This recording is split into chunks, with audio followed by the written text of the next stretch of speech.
Good morning students. Jyotiba Phule group of education में आपका फिर से स्वागत है। हमने बेटा चैप्टर 8 और चैप्टर 9 दोनों कंप्लीट कर लिए, पर चैप्टर 9 में कमेंट्स में आया था कि 8वां क्वेश्चन कर आए, तो मैं एक बार चैप्टर नंबर 9 का 8वां क्वेश्चन दोबारा से रिपीट कर देता हूं। पहले मैंने आपको होमवर्क में दिया था, तो देखो चैप्टर 8 का है, चैप्टर 9 का प्रश्नावली 9 का 8वां क्वेश्चन है। इसके लिए चित्र बनाना है। चित्र के लिए सबसे पहले क्षैतिज रेखा खींचनी पड़ेगी। हमने क्षैतिज रेखा खींची, एक पेडिस्टल की बोल रहा है, पेडिस्टल बना दिया, ये पेडिस्टल हो गया। पेडिस्टल के शिखर पर, ये इसका शिखर है बेटा। 1.6 मीटर ऊंची एक मूर्ति लगी है, ये मूर्ति लगा 1.6 मीटर ऊंची मूर्ति लगी है। पेडिस्टल के शिखर पर 1.6 मीटर ऊंची मूर्ति लगी है। भूमि के एक बिंदु से, ये भूमि का एक बिंदु है, भूमि के एक बिंदु से मूर्ति के शिखर का उन्नयन, मूर्ति ये है, इसके शिखर का उन्नयन कोण 60 डिग्री है। इसी बिंदु से पेडिस्टल के शिखर का उन्नयन कोण, ये पेडिस्टल का शिखर हो गया, इसका उन्नयन कोण 45 डिग्री है। तो मूर्ति पेडिस्टल की ऊंचाई ज्ञात करें। इस पेडिस्टल की ऊंचाई अपन को ज्ञात करनी है। इसको अपन मान लेंगे x। हमने कही बेटा कि जो चीज ज्ञात करनी होती है पहले उसको मानना पड़ता है। हमें पेडिस्टल की ऊंचाई ज्ञात करनी है, इसलिए पेडिस्टल की ऊंचाई को मानना पड़ेगा। माना पेडिस्टल की ऊंचाई बराबर h मीटर। दो कोण वाला सवाल है, परमानेंट सूत्र लगता है L/A बराबर tan थीटा का। एक कोण तो 45 डिग्री का है बेटा, जो कि D बिंदु पर है। त्रिभुज बनेगा BAB में परमानेंट L/A बराबर tan थीटा, L/A बराबर tan थीटा। इसका लंब देखते हो कितना है h, आधार देखते हैं तो है x, थीटा देखते हैं तो 45 डिग्री। h/x tan 45 का मान 1/1। वज्र गुणा करें इसको तो x को 1 से गुणा होगा, h है जो 1 से गुणा होगा, तो x बराबर आ गया h के नंबर 1। दूसरा कोण 60 डिग्री का, बिंदु D पे बन रहा है, तो त्रिभुज बनेगा DAC।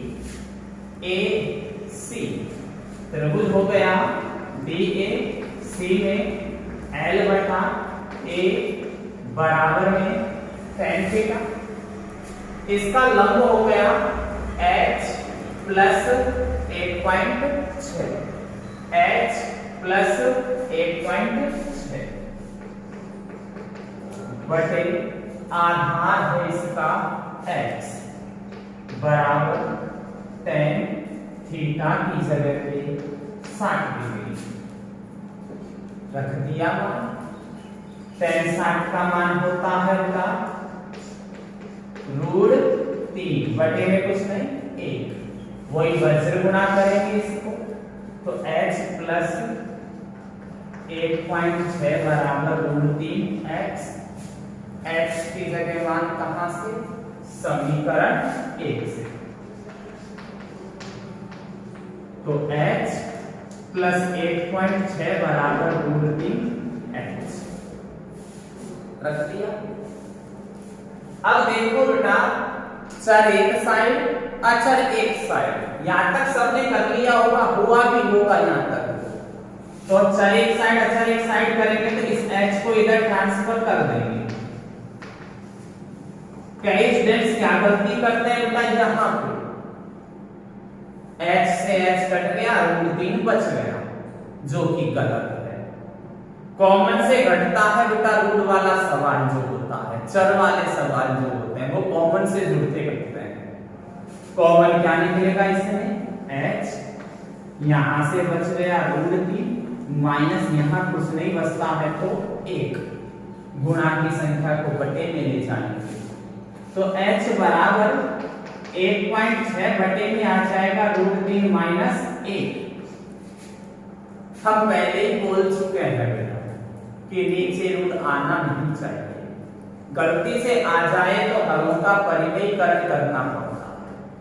नीचे रूट आना नहीं चाहिए, अगर आ भी जाए तो हमें हरों का परिमेयीकरण करना पड़ता है। हरों का परिमेयीकरण करने के लिए आपने 9th में खूब पढ़ा है, नीचे का चिन्ह बदलकर उससे अंश और हर को गुणा कर देते हैं। नीचे वाले पद का चिन्ह बदलकर उससे अंश और हर को गुणा कर देते हैं, तो इसका उल्टा चिन्ह बनेगा प्लस में, √3 प्लस 1 से अंश व हर को गुणा करने पर, तो h बराबर 1.6 बटे √3 माइनस 1, अंश और हर को गुणा कर रहा हूं, √3 प्लस 1 से ऊपर भी, √3 प्लस 1 से नीचे। हरों का जब परिमेयीकरण करते हैं तो नीचे की साइड हमेशा a² माइनस b² का रूट बनता है। हरों का परिमेयीकरण करने पर नीचे की साइड हमेशा a² माइनस b² वाला रूप बनता है। a का स्क्वायर बोले तो √3 का स्क्वायर 3 माइनस b का स्क्वायर बोले तो 1 का स्क्वायर 1। आगे बचा 1.6 कोष्टक √3 प्लस 1, तो बेटा 3 में से घटाऊंगा तो 2 का इसमें भाग दूंगा, 16 में 8 बढ़ जाता है, यानी 0.8 √3 प्लस 1 मीटर आंसर। अब उम्मीद करता हूं अब क्लियर हो गई होगी आपकी। तो आपके दोनों चैप्टर मेरे हिसाब से कंप्लीट है, चैप्टर नंबर 8 और चैप्टर नंबर 9 क्लियर है। अब पढ़ते हैं बेटा चैप्टर नंबर 12। कौन सा? 12।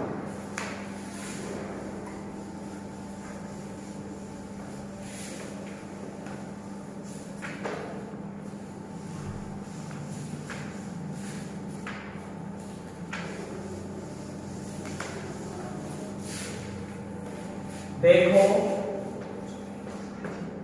चैप्टर 12 खोलते हैं, देखना। ऐसे तो ये सूत्रों पे डिपेंडेबल है, पर सूत्र यदि हमको याद होंगे तो ही बात बनेगी। चैप्टर का नाम है वृत्तों से संबंधित क्षेत्रफल। वृत्तों से संबंधित क्षेत्रफल। तो देखो बेटा कुछ सूत्र हैं इसके, कुछ फॉर्मूले। सबसे पहली बात होती है, सभी धांसू जानते हैं बेटा कि ये एक वृत्त होता है, सभी जानते हैं, दैट्स ए सर्कल। ये एक वृत्त होता है, ये इस वृत्त का केंद्र होता है। केंद्र से परिधि तक की दूरी को बेटा त्रिज्या बोला जाता है। केंद्र से परिधि तक की दूरी को त्रिज्या बोला जाता है। ये बाहर का भाग जो होगा वो परिधि बनेगी, ये बाहर का भाग जो होगा वो परिधि होगी, भीतर का भाग जो होगा वो क्षेत्रफल होगा। बाहर का भाग जो होगा वो परिधि होगी, भीतर का भाग जो होगा वो क्षेत्रफल होगा। बेटा इसमें अपने पास सूत्र अपन को याद होते हैं, पर अपने पास बहुत बड़ा कंफ्यूजन हो जाता है कि कब तो परिधि निकाले कब क्षेत्रफल निकाले। जैसे कोई एक वृत्ताकार खेत है, जैसे कोई एक वृत्ताकार खेत है, उसके चारों ओर मुझे तारबंदी करनी है। दूसरी बात आती है कि वृत्ताकार खेत के अंदर जुताई करनी है, कुछ उगाना है। तो अब ऐसे जब सवाल देता है तो कंफ्यूजन हो जाता है। तो तारबंदी जो की जाएगी वो बाहर बाहर की जाएगी, जो काम बाहर की तरफ होगा वो परिधि का कहलाएगी, जो काम भीतर होगा वो क्षेत्रफल होगा। जुताई कहाँ होगी? भीतर की साइड, इसलिए जुताई के लिए क्षेत्रफल और तारबंदी के लिए परिधि। एक साइकिल का पहिया है, साइकिल जब चलती है तो पहिए का बाहर का भाग ही जमीन पर टिकता है।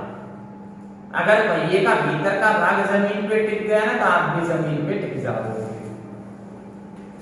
तो इसलिए जब पहिए का बाहर का भाग जमीन पे टिकता है तो इसका मतलब परिधि होती है। क्या चीज? परिधि। तो बाहर का काम होने पर परिधि, भीतर का काम होने पर क्षेत्रफल। तो वृत्त की परिधि का फॉर्मूला बनता है बेटा 2πr, वृत्त के क्षेत्रफल का फॉर्मूला बनता है बेटा πr। ऐसे परिधि का देसी भाषा में अर्थ होता है बेटा कुछ कारण, कुछ कारण। इसका अर्थ क्या होता है? कुछ कारण। ऐसे ओरिजिनलिटी में नहीं होता, पर अपन को फॉर्मूले लर्न करने के लिए बताना पड़ रहा है कि परिधि का अर्थ होता है कुछ कारण। जब आप इसको कुछ करोगे तो आपका हाथ इसके चारों तरफ यहीं तो जाए, भीतर तो हाथ जा नहीं सकता। अब आती है बात अर्धवृत्त की। देखो ये पूरा का पूरा तो एक वृत्त है, जानते हो आप, ये इसका केंद्र है, ये इसमें मैंने व्यास खींच दिया। व्यास की वजह से वृत्त हमेशा आधा हो जाता है। व्यास की वजह से वृत्त क्या हो जाता है? आधा, हाफ हो जाता है। व्यास की वजह से वृत्त आधा हो जाता है। तो ये हो गई अर्धवृत्त की परिधि, ये है अर्धवृत्त की परिधि। भीतर की साइड है अर्धवृत्त का क्षेत्रफल, बाहर की साइड अर्धवृत्त की परिधि, भीतर की साइड अर्धवृत्त का क्षेत्रफल। अर्ध बोले तो आधा, वृत्त आधे वृत्त का क्षेत्रफल। बेटा आधा है ना, आधा बोले तो 1/2 है, किसका? वृत्त का। और वृत्त के क्षेत्रफल का सूत्र क्या था? πr²। तो अर्धवृत्त के क्षेत्रफल का सूत्र हो गया 1/2 πr²। अब इसी तरीके से आप सोच रहे हो कि अर्धवृत्त की परिधि, अर्ध यानी आधा, मतलब 1/2। किसका आधा? वृत्त का। और वृत्त में भी क्या है? परिधि। तो वृत्त की परिधि क्या है? 2πr। 2 से 2 कट गया तो केवल क्या बच गया? πr। आपके हिसाब से अर्धवृत्त की परिधि क्या होती है? πr होती है, पर नहीं होती अर्धवृत्त की परिधि क्या? πr। क्योंकि बेटा देखो ये पूरा राउंड जो है ना उसमें πr डबल बार है पूरे राउंड में। क्योंकि मैंने क्या कही है कि परिधि चाहे परिमाप चाहे परिधि की बात एक ही होती है। परिधि बोल दो, परिमाप बोल दो, परिमिति बोल दो, बात एक ही होती है। ठीक है। अब इसमें देखो बेटा ये पूरा जो राउंड काट के आया है उसमें πr डबल बार आया है। अब ये आधा राउंड काट के आएगा तो πr कितनी बार रह जाएगा? 1 बार। ये बात तो तुम्हारी सही है इसके हिसाब से। पर मैंने क्या बता दिया, परिधि का अर्थ देसी भाषा कुछ करना। क्या करना? कुछ करना। अब इसको तो कुछ करो, देखो यूं हाथ गया कुछ करा, कुछ करा तो यहां से यहां भी तो हाथ आएगा, आएगा ना। तो ये केंद्र से परिधि तक की दूरी है ना, तो ये क्या बन जाएगी? त्रिज्या। अब कुछ करा तो यहां से यहां तक हाथ आ गया, यहां भी तो हाथ जा रहा है, तो त्रिज्या वापिस से आ गई। तो त्रिज्या कितनी बार आ रही है? डबल बार। तो प्लस में 2r और होता है अर्धवृत्त की परिधि के लिए। तो अर्धवृत्त की परिधि का फॉर्मूला क्या बनता है? पाई r प्लस 2r। बैठा होगा। इसके बाद चलते हैं बेटा आगे। कोई भी चीज हो, परिधि या परिमाप निकालने का यही सबसे सस्ता साधन है। जैसे आप जानते हो ये वर्ग है, दैट्स ए स्क्वायर, वर्ग है। अब इसमें परिमाप बोलते हैं, वृत्त में परिधि बोल देते हैं। बात वही होती है, परिधि बोल दो चाहे परिमाप बोल दो, चाहे इसको परिमिति बोल दो, बात एक ही है। अब इसमें निकालेंगे तो कुछ काटने के लिए तुम्हारा हाथ न्यू गया, भुजा है ना, तो भुजा एक बार, कुछ कारा तो हाथ न्यू गया, भुजा डबल बार, कुछ कारा तो हाथ न्यू गया, भुजा 3 बार, कुछ कारा तो हाथ न्यू गया तो भुजा 4 बार। इसलिए वर्ग के परिमाप का सूत्र क्या बन जाता है? 4 गुना भुजा। जैसे आयत होती है बेटा, आयत की भुजाएं इस तरीके की होती है, आप जानते हो। परिमाप निकालना है, मैंने क्या किया? कुछ काट दो इसको। अब कुछ काटोगे तो देखो ये तो लंबाई है, लंबाई है। कुछ काटा तो यहाँ चौड़ाई पे गया, चौड़ाई है। कुछ काटा तो वापिस हाथ लंबाई पे गया, कुछ काटा तो वापिस हाथ किस पे गया? चौड़ाई पे। अब देखो इसमें से 2 कॉमन आ जाएगा, तो आयत के परिमाप का सूत्र बनता है? नहीं बनता। यानी अपने कौन सी बात लागू हो जाती है परिधि या परिमाप के लिए कि उसको कुछ काट दो, और कुछ काटने में तो तुम माहिर भी हो, है कि नहीं? खूब छोटे छोटे बच्चों को कुछ काट देंगे।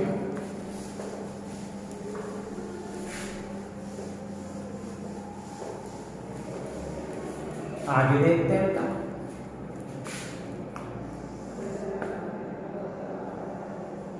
ये एक वृत्त है, सबको पता है वृत्त। ये इस वृत्त का केंद्र, केंद्र से परिधि तक की दूरी त्रिज्या, केंद्र से परिधि तक की दूरी त्रिज्या। देखो आप शुरुआत अगर अच्छी करते हो ना तो आपको अंत भी अच्छा मिलता है। सारे सूत्रों और इनको अच्छी तरह से समझोगे तो आपका अंत भी अच्छा ही होगा, आपका ही सवाल है, ठीक है ना। तो आप शुरुआत अच्छी करो, समझो अच्छी तरीके से। यहाँ कोण हमेशा केंद्र पर बनेगा, ध्यान रखना। कोण हमेशा कहाँ बनेगा? केंद्र पर। थीटा, थीटा बोलते हैं। देखो तो बेटा ये त्रिज्या है, ये भी त्रिज्या है, तो ये त्रिज्याओं के द्वारा एक खंड बन रहा है। ये त्रिज्याओं के द्वारा एक खंड बन रहा है। तो त्रिज्याओं के द्वारा बने खंड को त्रिज्य खंड बोलते हैं। त्रिज्याओं के द्वारा बने खंड को त्रिज्य खंड बोलते हैं, ठीक है। तो देखोगे आप ये त्रिज्या ही तो है, ये भी त्रिज्या है, तो इनके द्वारा ये भी तो एक खंड ही बन रहा है, बन रहा है। तो ये भी एक त्रिज्य खंड ही है, ये भी एक त्रिज्य खंड है। तो किनारे से लेकर त्रिज्य खंड। अब आपको दिखाई दे रहा है कि ये त्रिज्य खंड छोटा है, ये त्रिज्य खंड लौटा है, पता है। तो छोटे वाले त्रिज्य खंड को लघु बोलते हैं बेटा, छोटे वाले त्रिज्य खंड को लघु और बड़े वाले को दीर्घ। लघु त्रिज्यखंड का क्षेत्रफल और दीर्घ त्रिज्यखंड का क्षेत्रफल। सुनना, इसका सूत्र होता है बेटा पाई आर स्क्वायर थीटा बटे में 360 डिग्री। लघु त्रिज्यखंड के क्षेत्रफल का सूत्र होता है पाई आर स्क्वायर थीटा बटे 360 डिग्री। आपको पता होगा कि पूरे वृत्त के केंद्र पर पूरा जो राउंड होता है वो 360 डिग्री का होता कितने डिग्री का? 360 डिग्री का। अब मान लो बेटा यहाँ 100 डिग्री है तुम्हारे पास, यहाँ 100 डिग्री है तो यहाँ कितने एक बचेगा? 360 में से 100 घट जाएगा, क्योंकि केंद्र पर पूरा 360 डिग्री का राउंड होता है। यहाँ यदि 100 है तो यहाँ बचेगा 260। कैसे पता? 360 में से 100 को डिलीट कर दिया, घटा दिया। तो ऐसे ही बेटा 100 की जगह तो यहाँ क्या ले रखा है पर अपन ने? थीटा। तो ऊपर का कौन क्या आ गया? 360 में से कम कर देते हैं नीचे वाले को, यानी थीटा को कम कर दिया। तो ऐसे त्रिज्यखंड के क्षेत्रफल का सूत्र होता क्या है? पाई आर स्क्वायर थीटा बटे 360। थीटा का मतलब कोणित होता है, तो ऊपर कोण क्या है? 360 माइनस थीटा और बटे में 360। तो ये हो गया दीर्घ त्रिज्यखंड का क्षेत्रफल, नीचे वाला हो गया लघु त्रिज्यखंड का क्षेत्रफल।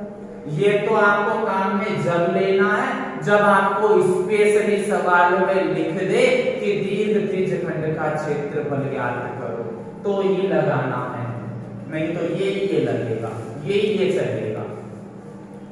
ये स्पेशल है देना तुमको, सवाल में लिख के दे दे तो लगाना, नहीं तो कतई मत लगाना, नहीं तो ये चलेगा। क्लियर बात है यहाँ तक? अब देखते हैं बेटा, ये तो वृत्त है, ये इस वृत्त का केंद्र है, ध्यान से समझो। ये इस वृत्त की त्रिज्या है, ये भी इस वृत्त की त्रिज्या है। इसको हम बोलेंगे बेटा, यहाँ केंद्र पर कौन बनेगा? थीटा। इसको बोल देंगे चाप। क्या बोलेंगे इसको? चाप बोलेंगे। ये होता है बेटा चाप, और चाप की ज्ञात की जाती है लंबाई। चाप की क्या ज्ञात की जाती है? लंबाई। चाप की लंबाई का सूत्र होता है बेटा पाई आर थीटा बटे 180 डिग्री। चाप की लंबाई का सूत्र क्या होता है? पाई आर थीटा बटे 180। लिख दिया। अब आप एक मिनट इसी सूत्र पे दोबारा से गौर करना। चाप की लंबाई को बेटा कैपिटल एल से लिखते हैं, ध्यान रखना। चाप की लंबाई को कैपिटल एल से। आप इसी सूत्र पे दोबारा से गौर करो तो मैं देखो इस सूत्र को ऐसे तोड़ सकता हूं, पाई आर थीटा गुणा में आर 180 डिग्री गुणा में 2 तोड़ सकता हूं। बात तो वही है, पाई आर को आर से गुणा करूंगा, आर स्क्वायर थीटा बटे 360। अब आप देखोगे कि ये जो दिख रहा है ना तुमको, ये जो दिख रहा है, ये दिख तो रहा है ना, वो ये है। और ये क्या है? चाप की लंबाई। ये क्या है? चाप की लंबाई। तो इसको मैं क्या लिख सकता हूं?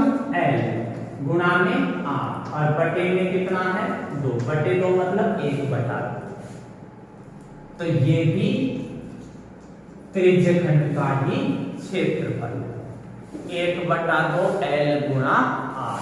ये भी किसका फॉर्मूला है? त्रिज्यखंड के क्षेत्रफल का। कब लगता है ये? जब आपको चाप की लंबाई और त्रिज्या दे रखी हो। चाप की लंबाई और त्रिज्या दे रखी हो तो ये त्रिज्यखंड के क्षेत्रफल का फॉर्मूला लगाना पड़ता है। कब लगाना पड़ता है ये? जब अपन को चाप की लंबाई और त्रिज्या दे रखी ओके, तो आगे चलते हैं बेटा। आज का दिन तो अपने फॉर्मूला में हो जाएगा मेरे हिसाब से, है कि नहीं? तो देखते हैं, ये सबको पता है कि ये एक वृत्त है, ये इस वृत्त का केंद्र है, केंद्र से परिधि तक की दूरी त्रिज्या होती है, केंद्र से परिधि तक की दूरी त्रिज्या होती है। कोण हमेशा केंद्र पर बनता है, थीटा केंद्र पर बनता है।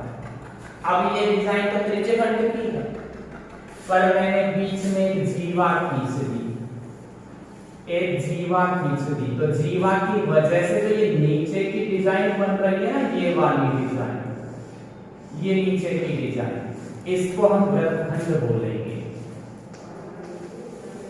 इसको हम वृत्तखंड बोलेंगे, जो कि कौन सा वृत्तखंड होगा? लघु वृत्तखंड होगा। ठीक है, यही तरीके से बेटा इस जीवा की वजह से ये ऊपर जो बन रहा है ये भी एक वृत्तखंड ही है, जीवा से नीचे भी वृत्तखंड, जीवा के ऊपर भी वृत्तखंड, नीचे छोटा ऊपर बड़ा, तो ऊपर वाला वृत्तखंड कौन सा हो गया? दीर्घ वृत्तखंड। दीर्घ वृत्तखंड का क्षेत्रफल, तो बेटा वृत्तखंड के क्षेत्रफल का सूत्र होता है पाई आर स्क्वायर थीटा बटे 360 degree minus 1/2 R square sine theta. का सूत्र है ये वृत्तखंड के क्षेत्रफल का।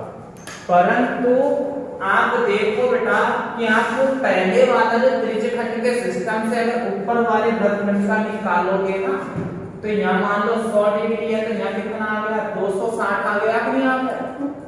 तो यहाँ अगर थीटा की जगह 260 डिग्री रखोगे मान लो, तो आपके पास साइन मान है क्या 260 का? नहीं है, 90 तक ही मान है, इसलिए ये सूत्र फेल हो जाता, ये सूत्र इसमें फेल हो जाता। इसको पास करना है, वो कैसे पास करेंगे? पूरे वृत्त का निकालना पड़ेगा आपको, उसमें से इस लघु वृत्तखंड के क्षेत्रफल को घटाना पड़ेगा। तो पूरे वृत्त का क्षेत्रफल निकालेंगे, उसमें से लघु वृत्तखंड के क्षेत्रफल को घटाना। इस तरह से आपका बनता है दीर्घ वृत्तखंड के क्षेत्रफल का फॉर्मूला। अब बात आती है इसका, ये छोटे मोटे फॉर्मूले तो आपको याद भी होंगे। समबाहु त्रिभुज का क्षेत्रफल पता होगा शायद, √3/4 गुना भुजा स्क्वायर होता है। समबाहु त्रिभुज के क्षेत्रफल का फॉर्मूला कितना होता है? √3/4 इंटू भुजा स्क्वायर। एक होता है, तो आगे देखते हैं।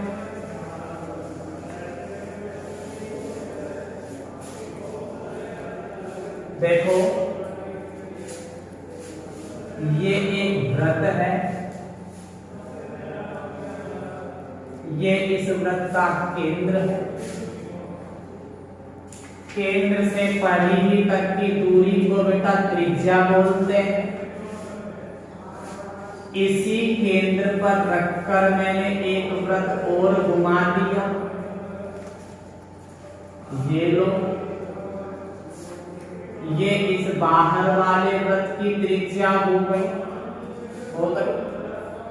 तो इसको हम संकेंद्रीय वृत्त बोलते हैं, संकेंद्रीय वृत्त बोलेंगे इसको, संकेंद्रीय वृत्त। संकेंद्रीय नाम सुना है, संकेंद्रीय। संकेंद्रीय का अर्थ होता है, इसका संधि विच्छेद करोगे आप तो संकेंद्रीय का अर्थ बनेगा सम प्लस केंद्रीय। संकेंद्रीय का अर्थ होता है सम प्लस केंद्रीय। सम का मतलब हो गया क्या, समान, केंद्रीय मतलब हो गया केंद्र वाले, समान केंद्र वाले।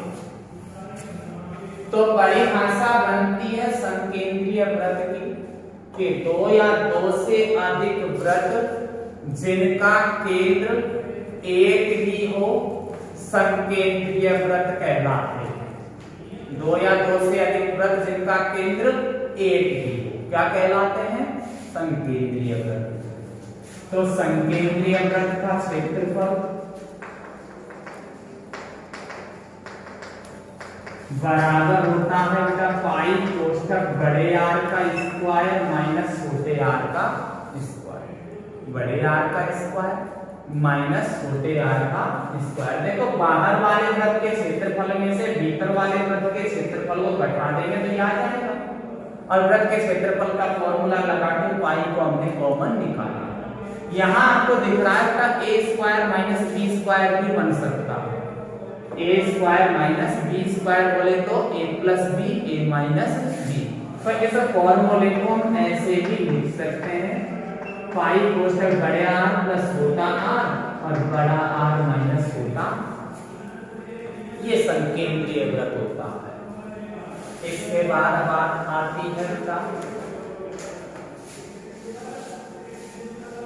चेंज करने वाली, जैसे एक तो होता है मिलीमीटर, मिली मतलब मिलीमीटर, एक होता है सेंटीमीटर, एक होता है मीटर और एक होता है किलोमीटर।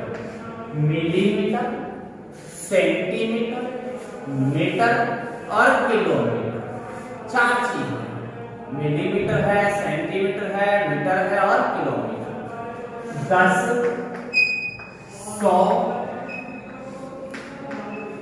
1000, 10, 100, 1000। बेटा आप जानते हो कि यदि ऊपर से नीचे आते हैं ना तो भाग देते हैं, यानी भाग के आ जाते हो ना, सीढ़ियों में से ऊपर से नीचे आते हो, और नीचे से ऊपर जाते हैं तो आपको जोर आता है, गुणा करना पड़ता है। यानी मेरा कहने का मतलब है कि यदि मिलीमीटर को सेंटीमीटर में बदलना होता आपको भाग देना है 10 का, यदि सेंटीमीटर को मीटर में बदलना है तो ऊपर से नीचे आ रहा हूं तो भाग देना है कितने का, 100। यदि मीटर को किलोमीटर में बदलना है तो ऊपर से नीचे आ रहा हूं तो भाग देना है 1000 का। यदि किलोमीटर को मीटर में बदलना है तो नीचे से ऊपर जा रहा हूं इसलिए 1000 से गुणा। मीटर को सेंटीमीटर में बदलना है तो 100 से गुणा। सेंटीमीटर को मिलीमीटर में बदलने के लिए 10 से गुणा। ये बहुत बड़ी बात होती है, इसमें बहुत बड़ा कंफ्यूजन होता है स्टूडेंट्स, आपके भी होता होगा। तो मेरे हिसाब से यहाँ तक क्लियर है। अगर आपको सीधे डायरेक्ट 2 पे पहुंचना है तो आप 2 पे मत पहुंचना, गिर सकते हो आप। पहले इस b पे चढ़ना फिर इस पे चढ़ना, यानी किलोमीटर को यदि सेंटीमीटर में बदलना है तो पहले आप 1000 से गुणा करोगे, फिर आप 100 से गुणा करोगे, तब जाके यहाँ पहुंचोगे। तो इस तरीके से इनको चेंज करने का मैटर होता है। तो उम्मीद करता हूँ आपको ये सारे फॉर्मूले भी सब कुछ समझ में आए होंगे, याद करने पड़ेंगे। आज के लिए इतना ही है, धन्यवाद।